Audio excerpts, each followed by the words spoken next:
स्वामी आनंदमूर्ति और मस्तिष्क के अंधेरे बादल, हिमालय की शांत बर्फीली वादियों में, जहां हवा में पवित्र मंत्रों की गूंज और चंदन की महक घुली रहती थी, एक छोटे से आश्रम में स्वामी आनंदमूर्ति रहते थे। उनका नाम ही उनके अस्तित्व का सार था, आनंद की प्रतिमूर्ति।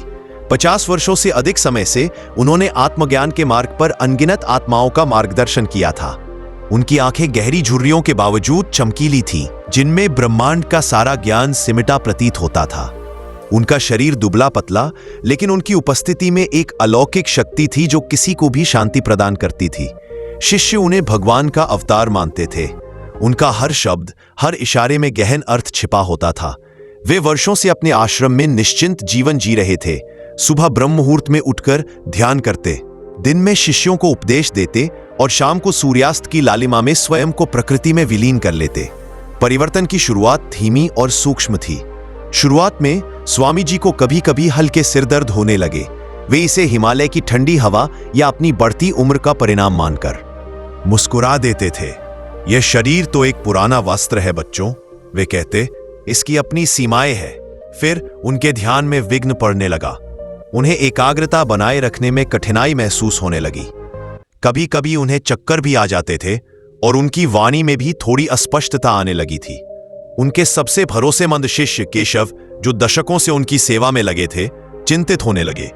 स्वामी जी, क्या आप ठीक हैं? केशव एक सुबह उनसे पूछा, जब स्वामी जी ने अपनी रोज की कथा के बीच में एक शब्द भूल गए थे। स्वामी जी ने हल्की मुस्कान दी। केशव, स्मृति भी एक माया है। जो ज्ञान भीतर है वो शब्दों का मोहताज नहीं। लेकिन केशव देख सकते थे कि उनकी आंखों में अब वह पहले जैसी चमक नहीं थी। उनकी चाल में भी एक हल्का डगमगाहट पैदा हो गई थी। कुछ हफ्तों के बाद स्थिति और बिगड़ गई। स्वामी जी को अक्सर तेज असहनीय सिरदर्द होने लगे, जिसके कारण वे कई बार अपना ध्यान भी पूरा नहीं कर पाते थे। उनकी दृष्टि धुंधली हो गई थी और वे कभी कभी अपने शिष्यों के नाम भी भूलने लगे थे। आश्रम में चिंता का माहौल छा गया। हमें स्वामी जी को डॉक्टर को दिखाना चाहिए, युवा शिष्य ने सुझाव दिया। डॉक्टर, स्वामी जी तो स्वयं वैद्य है, वे रोगों से परे है, एक वृद्ध शिष्य ने आपत्ति जताई। लेकिन केशव दृढ़ थे। स्वामी जी ने हमेशा हमें बताया है कि शरीर एक मंदिर है और इसकी देखभाल करना हमारा कर्तव्य है। हमें उनका मार्गदर्शन करना चाहिए। कई दिनों की मनुहार और आग्रह के बाद अनिच्छा से स्वामी जी ने सहमति दी। उनके लिए यह एक नई दुनिया में कदम रखने जैसा था। उन्हें एक छोटे से शहर के अस्पताल ले जाया गया, जहां शोर, भागदौड़ और मशीनों की आवाज ने उन्हें असहज कर दिया। वे अपनी पूरी जिंदगी प्रकृति की गोद में रहे थे और अब वे दीवारों और कृत्रिम रोशनी के बीच थे। डॉक्टर, एक युवा न्यूरोसर्जन डॉक्टर अर्जुन, स्वामी जी की शांत और दिव्य उपस्थिति से प्रभावित हुए। उन्होंने कई परीक्षणों का सुझाव दिया, जिसमें एक एमआरआई भी शामिल था। कुछ घंटों के बाद डॉक्टर अर्जुन गंभीर चेहरे के साथ लौटे। उन्होंने केशव और अन्य शिष्यों को एक तरफ बुलाया। स्वामी जी के मस्तिष्क में एक बड़ा ट्यूमर है, उन्होंने धीमी आवाज में कहा। यह काफी बड़ा है और उनके मस्तिष्क के महत्वपूर्ण हिस्सों पर दबाव डाल रहा है। इसी वजह से उन्हें सिरदर्द, दृष्टि और स्मृति संबंधी समस्याएं हो रही है। खबर सुनकर आश्रम के सदमे में डूब गया। जिन्होंने स्वामी जी को अमर और अजय समझा था, उनके लिए यह विश्वास करना असंभव था कि उनके गुरुदेव को ऐसी भयावह बीमारी हो सकती है। केशव की आंखों में आंसू आ गए। स्वामी जी को जब यह बताया गया तो उनके चेहरे पर कोई शिकन नहीं आई। उन्होंने अपनी आंखें बंद की और गहरी सांस ली। शरीर नश्वर है बच्चों, इसका भी अपना एक अंत है। डॉक्टर अर्जुन ने आगे बताया, हमें तुरंत सर्जरी करनी होगी। यह एक जटिल ऑपरेशन होगा और इसमें जोखिम भी बहुत है। ट्यूमर की स्थिति ऐसी है कि यह उनके जीवन को खतरे में डाल सकता है और अगर सफल भी हुआ तो रिकवरी लंबी और दर्दनाक हो सकती है। शिष्यों के सामने एक भीषण दुविधा थी। एक ओर स्वामी जी की जीवन रक्षा, दूसरी ओर सर्जरी का जोखिम। उन्होंने स्वामी जी से पूछा, गुरुदेव, आप क्या चाहते हैं? स्वामी जी ने धीरे से अपनी आंखें खोली। उनकी आवाज पहले से थोड़ी कमजोर थी, लेकिन उतनी ही स्पष्ट। मैं अपने इस शरीर से अनासक्त हूं, लेकिन तुम सब मेरे बच्चे हो। तुम्हारी सेवा, तुम्हारा प्रेम मेरे लिए किसी भी ज्ञान से कम नहीं।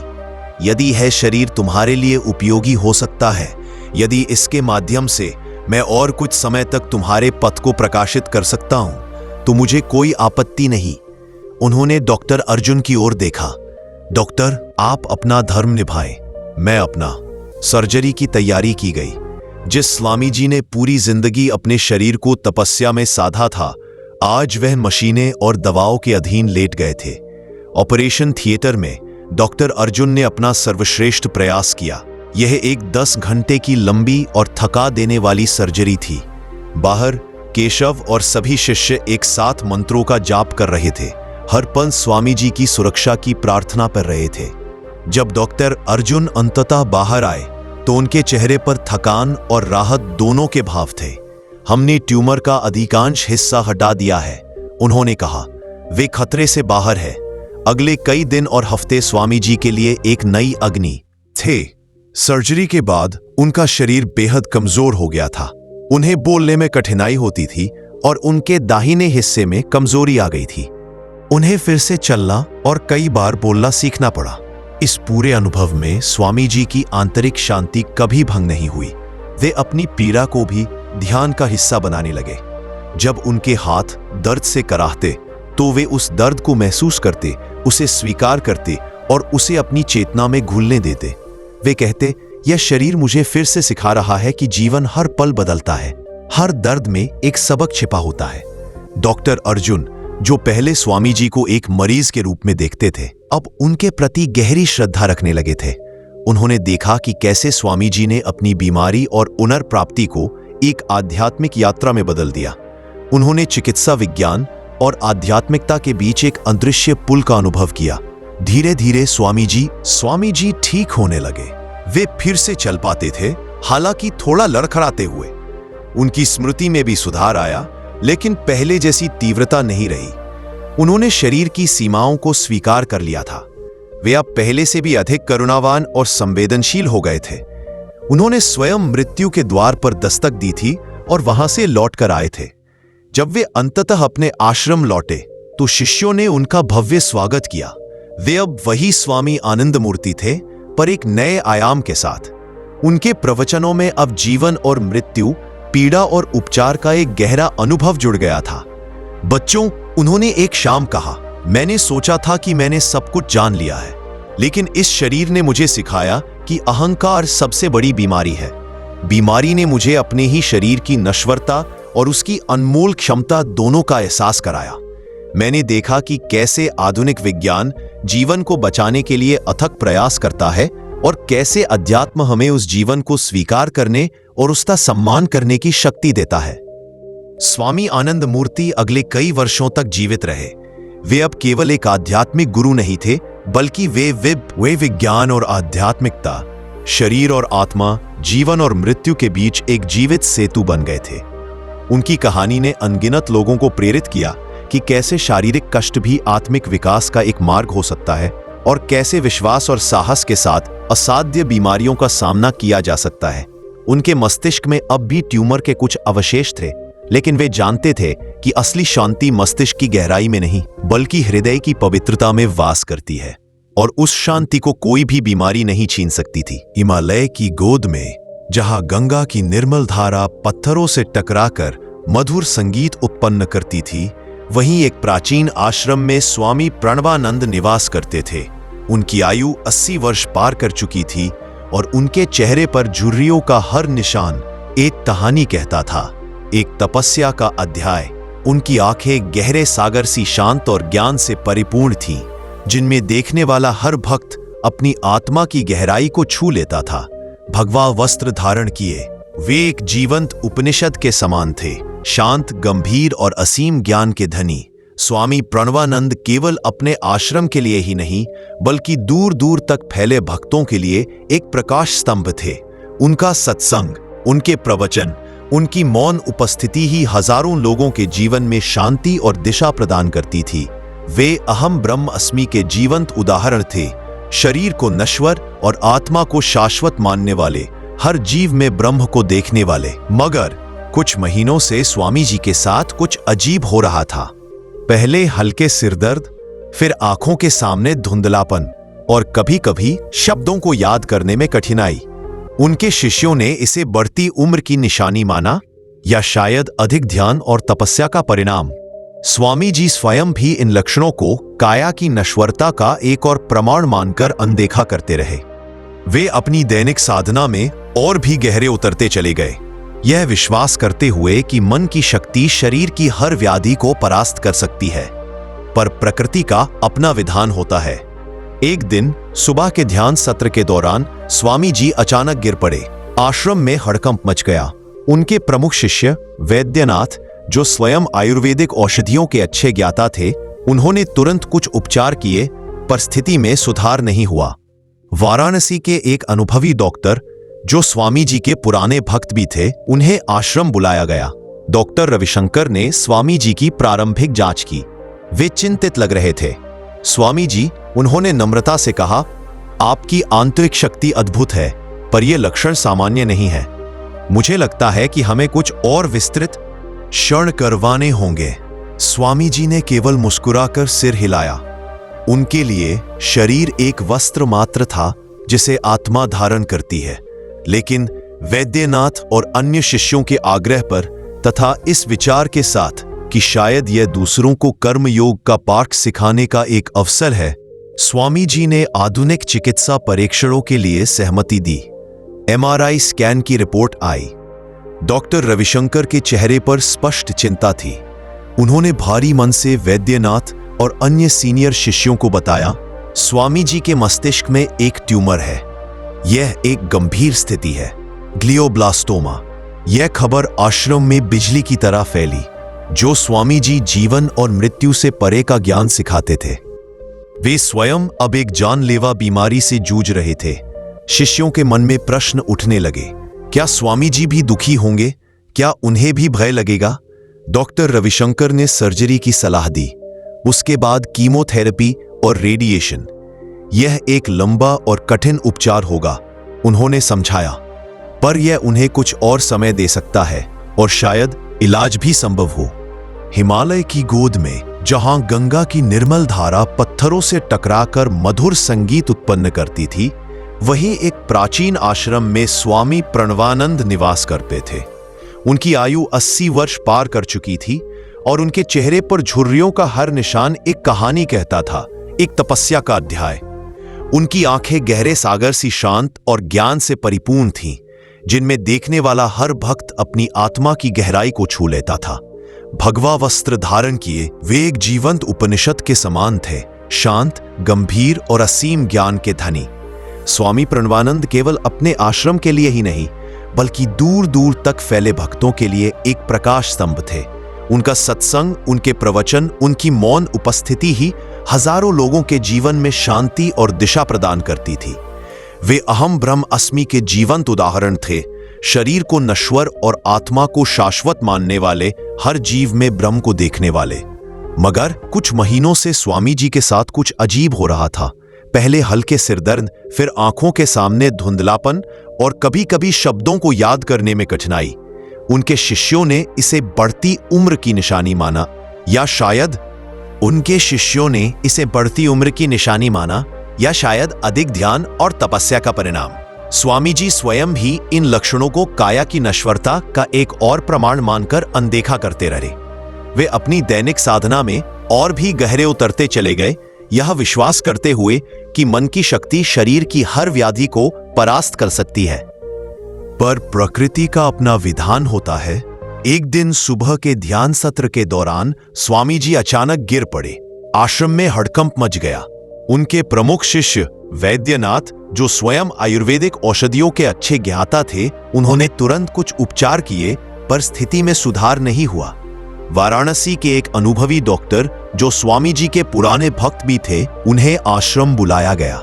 डॉक्टर रविशंकर ने स्वामी जी की प्रारंभिक जांच की। वे चिंतित लग रहे थे। स्वामी जी, उन्होंने नम्रता से कहा, आपकी आंतरिक शक्ति अद्भुत है, पर यह लक्षण सामान्य नहीं है। मुझे लगता है कि हमें कुछ और विस्तृत परीक्षण करवाने होंगे। स्वामी जी ने केवल मुस्कुराकर सिर हिलाया।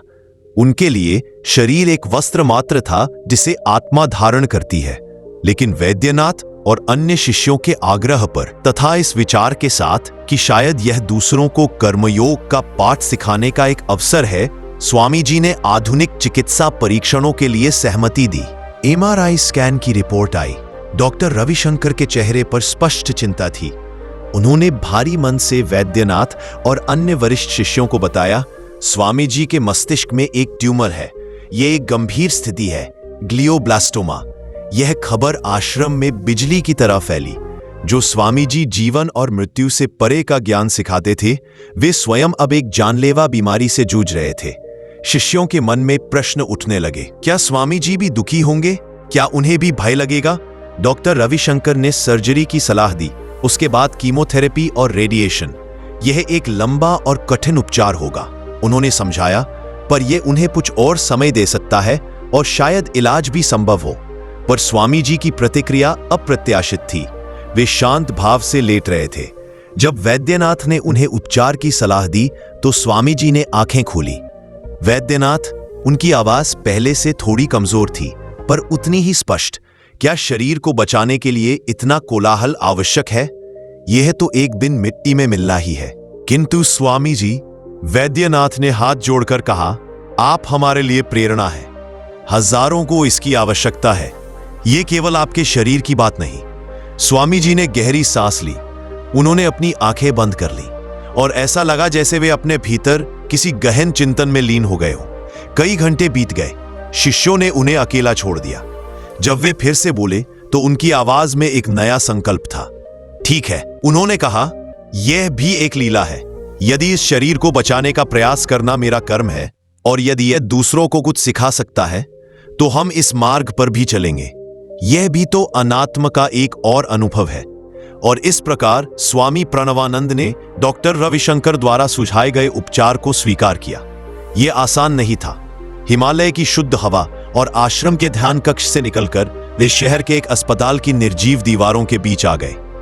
ऑपरेशन, दवाइयां, कीमोथेरेपी के दुष्प्रभाव, मतली, थकान, बालों का झड़ना, शरीर में दर्द, ये सब उनके लिए नए और भीषण अनुभव थे। पर स्वामी जी ने इसे भी अपनी साधना का हिस्सा बना लिया। जब नर्सें और डॉक्टर आते, वे उन्हें शांत और प्रसन्न पाते। कीमोथेरेपी के दौरान भी वे अपनी आंखें बंद करके ओम का जाप करते रहते या अपने भीतर के प्रकाश पर ध्यान केंद्रित करते। वे दर्द को अनुभव करते, पर उसे स्वयं पर हावी नहीं होने देते। वे दर्द को देखते थे, ठीक वैसे ही जैसे वे किसी बाहरी घटना को देखते थे, एक अस्थायी, नश्वर घटना। उनके कमरे में आने वाले हर व्यक्ति को उनकी शांति का अनुभव होता। डॉक्टर रविशंकर ने कई बार देखा कि कैसे स्वामी जी ने अपने आसपास के मरीजों और अस्पताल के कर्मचारियों को भी अपनी उपस्थिति मात्र से शांत कर दिया। वे अपनी कमजोर आवाज में कभी कभी नर्सों को धैर्य का पाठ पढ़ाते, कभी किसी अन्य रोगी को उसके भय से मुक्ति दिलाते। शरीर एक माध्यम है मेरे बच्चों, वे एक दिन अपनी एक नर्स से कह रहे थे। यह जन्म लेता है, बढ़ता है, बीमार होता है और मर जाता है, पर आत्मा अमर है। यह अनुभव, यह दर्द, यह दुख, यह सब हमें उस शाश्वत सत्य के और करीब ले जाता है। लंबे और थका देने वाले उपचार के बाद स्वामी जी आश्रम लौट आए। ट्यूमर छोटा हो गया था, पर पूरी तरह से खत्म नहीं हुआ था। डॉक्टर जानते थे कि यह एक अस्थायी राहत हो सकती है, पर स्वामी जी के लिए यह कोई हार नहीं थी। उन्होंने मृत्यु को और करीब से देखा था और अब वे उसे एक पुराने मित्र की तरह समझते थे। उनकी शिक्षाओं में अब एक नई गहराई थी। जो ज्ञान उन्होंने पहले शास्त्रों से और ध्यान से प्राप्त किया था, वह अब उनके व्यक्तिगत अनुभव से निखर गया था।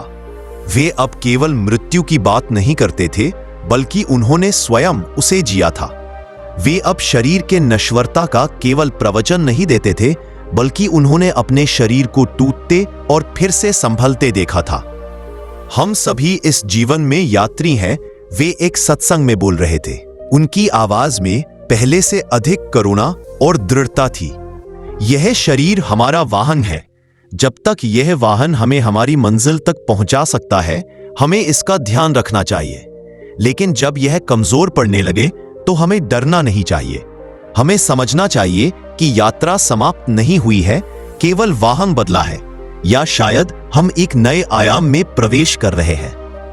स्वामी प्रणवानंद ने अपने बचे हुए वर्ष आश्रम में बिताए। अपनी बीमारी के बावजूद वे कभी थके नहीं दिखे। उनके चेहरे पर हमेशा वही शांत मुस्कान रहती थी।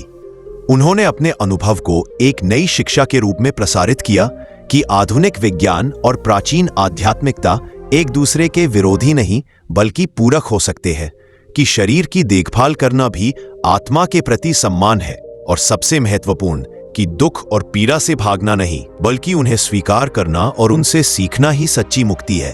एक शांत संध्या में जब सूरज हिमालय की चोटियों के पीछे डूब रहा था और गंगा का संगीत वातावरण में गूंज रहा था, स्वामी प्रणवानंद ने अपनी आंखें अंतिम बार बंद की। उनके चेहरे पर वही चिरप्रचित शांति थी जो उन्होंने अपने जीवन पर्यंत धारण की थी। वे चले गए थे, परंतु उनकी कहानी, उनकी शिक्षा और उनके मस्तिष्क के ट्यूमर के साथ उनके साहसपूर्ण संघर्ष की गाथा आश्रम की हवा में, गंगा के संगीत में और शिष्यों के हृदयों में हमेशा के लिए गूंजती रही, एक शाश्वत सत्य की तरह। हिमालय की तलहटी में जहां देवदार के वृक्ष आकाश छूते थे और गंगा की पवित्र धारा पत्थरों से टकराकर मधुर संगीत उत्पन्न करती थी, वहां एक प्राचीन आश्रम था। इस आश्रम में स्वामी अनंत प्रकाश रहते थे। उनकी आयु 80 वर्ष से भी अधिक थी, पर उनके चेहरे पर अनुभव की गहरी लकीरें और आंखों में अनंत शांति का प्रकाश चमकता था। गेरुआ वस्त्र धारण किए वे वर्षों से ध्यान, योग और आत्मज्ञान के मार्ग पर चलते आ रहे थे। दूर दूर से लोग उनके दर्शन और उनके वचनों को सुनने आते थे, क्योंकि उनकी बातों में एक अद्भुत शांति और जीवन के गूढ़ रहस्यों को सुलझाने की क्षमता थी। स्वामी जी का दिन सूर्योदय से बहुत पहले शुरू होता था। वे ब्रह्म मुहूर्त में उठते, गंगा में स्नान करते और फिर घंटों ध्यान में लीन रहते। उनके आश्रम में दिनचर्या अत्यंत सुव्यवस्थित और शांत थी, जहां प्रकृति की धड़कनें स्पष्ट सुनाई देती थी। लेकिन पिछले कुछ महीनों से इस सुव्यवस्थित जीवन में एक अनचाही रुकावट आने लगी थी। शुरुआत छोटे छोटे सिरदर्दों से हुई। स्वामी जी ने इन्हें उम्र का तकाजा या मौसम में बदलाव मानकर अनदेखा कर दिया। वे कहते, यह शरीर तो एक वस्त, पुराना होगा तो थोड़ी तकलीफ तो देगा ही। पर धीरे धीरे सिरदर्द बढ़ने लगे। कभी कभी उन्हें चक्कर भी आने लगते और कभी कभी तो ध्यान करते हुए भी उनका मन अशांत हो उठता।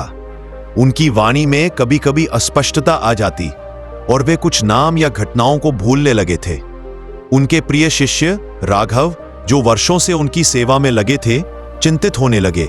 स्वामी जी, आपको अवश्य किसी वैद्य को दिखाना चाहिए, राघव ने एक दिन विनम्रता से कहा। जब उन्होंने देखा कि स्वामी जी को एक मंत्र का पाठ करते हुए बीच में ही रुकना पड़ा, स्वामी जी मुस्कुराए। राघव, शरीर के रोगों का समाधान भीतर ही होता है। मन की शांति ही सबसे कट्ठनमत से बड़ी औषधि है। किंतु राघव जानता था कि इस बार बात कुछ और थी। स्वामी जी का तेजस्वी चेहरा कभी कभी पीला पड़ जाता था। उनके आग्रह पर और आश्रम के अन्य शिष्यों के दबाव पर स्वामी जी अंततः शहर जाने के लिए तैयार हो गए, जहां एक बड़ा अस्पताल था। ये उनके लिए एक बड़ी घटना थी, क्योंकि उन्होंने दशकों से आश्रम की शांति नहीं छोड़ी थी। शहर की भीड़ भाड़, गाड़ियों का शोर और अस्पताल की नियन रोशनी स्वामी जी के शांत मन के लिए एक अप्रत्याशित अनुभव था। उन्हें डॉक्टर आर्यन शर्मा के पास ले जाया गया, जो शहर के सबसे प्रसिद्ध न्यूरोसर्जन थे। डॉक्टर शर्मा एक युवा, तेज तर्रार और वैज्ञानिक सोच वाले व्यक्ति थे, जो केवल आंकड़ों और तथ्यों पर विश्वास करते थे।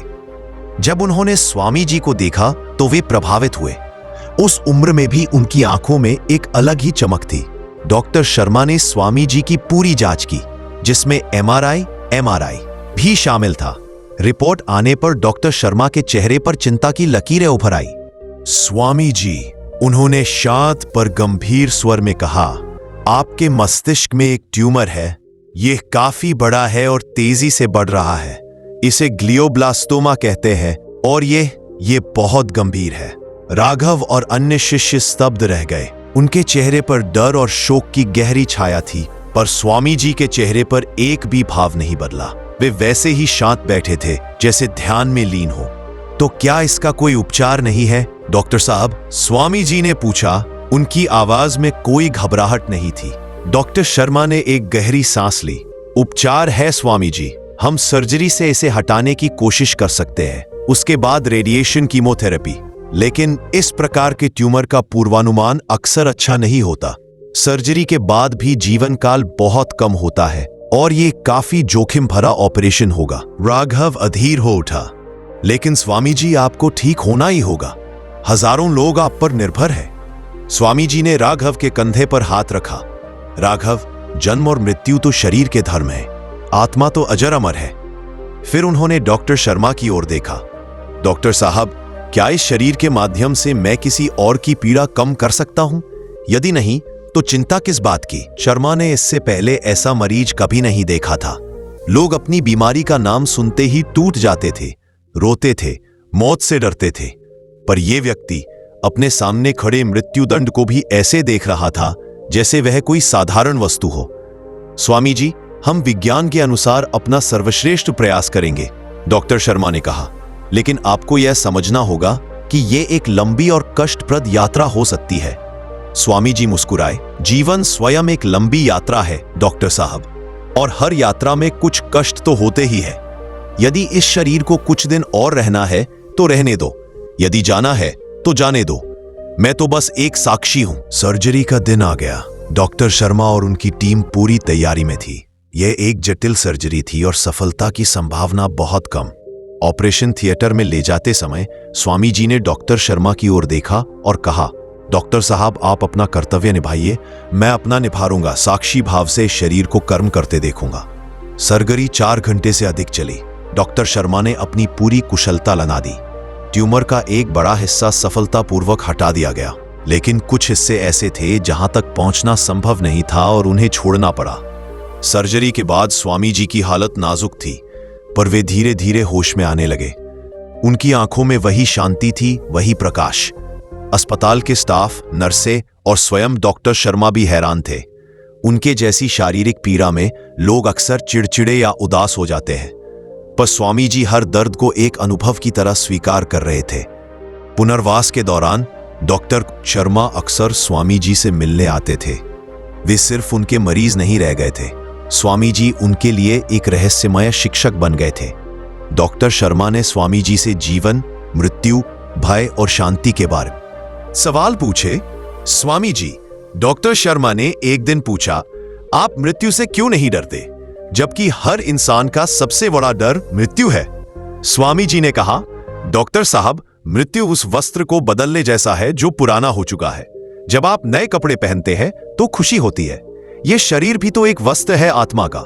जब आत्मा इस शरीर को छोड़ती है तो वह एक नए अनुभव की ओर बढ़ती है। डर तो अज्ञानता से पैदा होता है। जब हम खुद को सिर्फ इस शरीर और मन तक सीमित समझते हैं। उनकी बातें डॉक्टर शर्मा के वैज्ञानिक दिमाग को चुनौती दे रही थी, पर उनके हृदय को छू रही थी। वे स्वामी जी की शांति और स्वीकृति से अंदर तक प्रभावित हो रहे थे। उन्होंने देखा कि स्वामी जी अपने रेडिएशन और कीमोथेरेपी के सत्र भी उसी शांति से लेते थे जैसे वे ध्यान कर रहे हो। अन्य मरीज जो पीड़ा में कराते थे, स्वामी जी को देखकर कुछ पल के लिए शांत हो जाते थे। महीने बीतते गए। ट्यूमर की आक्रामकता ऐसी थी कि सर्जरी और उपचार के बावजूद वह फिर से बढ़ने लगा। स्वामी जी को फिर से सिरदर्द और अन्य परेशानियां होने लगी। अब डॉक्टर स्पष्ट समझ चुके थे कि उनका जीवन काल अधिक नहीं था। एक शाम जब डॉक्टर शर्मा स्वामी जी के कमरे में गए तो उन्होंने देखा कि स्वामी जी पहले से कहीं अधिक शांत लग रहे थे। उनके चेहरे पर एक हल्की मुस्कान थी। डॉक्टर साहब, क्या आप जानते हैं कि सबसे बड़ा उपचार क्या है? स्वामी जी ने पूछा।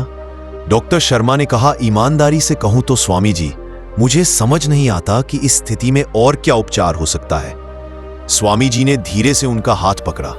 सबसे बड़ा उपचार है स्वीकृति। जब हम जीवन को उसकी पूर्णता में स्वीकार करते हैं, सुख और दुख, स्वास्थ्य और रोग, जन्म और मृत्यु, तभी सच्ची शांति मिलती है। शरीर की सीमाएं हैं, वो तो वैसे नहीं पता जैसे हम जीते हैं, पर आत्मा की कोई सीमा नहीं। अगले कुछ दिनों में स्वामी जी की स्थिति तेजी से बिगड़ने लगी। उनके शिष्य राघव सहित उनके चारों ओर जमा हो गए थे। डॉक्टर शर्मा भी उनके पास बैठे थे, उनका हाथ थामे हुए। स्वामी जी अब बोल नहीं पा रहे थे, पर उनकी आंखें अभी भी वही शांति और प्रेम बिखेर रही थी। एक प्रभात की बेला में जब सूर्य की पहली किरणें खिड़की से अंदर आ रही थी, स्वामी जी ने एक गहरी सांस ली और उनकी आत्मा ने इस शरीर को छोड़ दिया। उनके चेहरे पर एक ऐसी शांति थी जो मृत्यु के हर भय को मिटा रही थी। उनके शिष्यों ने ओम शांति का जाप करना शुरू कर दिया। डॉक्टर आर्यन शर्मा ने स्वामी जी का हाथ धीरे से छोड़ा। उनकी आंखों में आंसू थे, न केवल एक मरीज को खोने के, बल्कि एक ऐसे व्यक्ति के लिए जिसने उन्हें जीवन का एक नया दृष्टिकोण दिया था। स्वामी जी ने उन्हें सिखाया था कि विज्ञान शरीर को ठीक कर सकता है, पर आत्मा की शांति केवल स्वयं के भीतर ही पाई जा सकती है। उन्होंने सिखाया था कि मृत्यु अंत नहीं, बल्कि एक परिवर्तन है। स्वामी अनंत प्रकाश भले ही शारीरिक रूप से नहीं रहे थे, पर उनकी अमर शांति का पाठ डॉक्टर आर्यन शर्मा और उन हजारों लोगों के हृदयों में हमेशा के लिए अंकित हो गया था, जिन्होंने उनसे प्रेरणा पाई थी। डॉक्टर शर्मा ने अपने चिकित्सा पेशे को एक नए उद्देश्य से देखना शुरू किया। केवल शरीर का उपचार नहीं, बल्कि मानवीय पीड़ा को समझना और उसके प्रति गहरी करुणा रखना। उनका जीवन स्वामी जी की उस शांत मुस्कान की याद में हमेशा के लिए बदल गया था।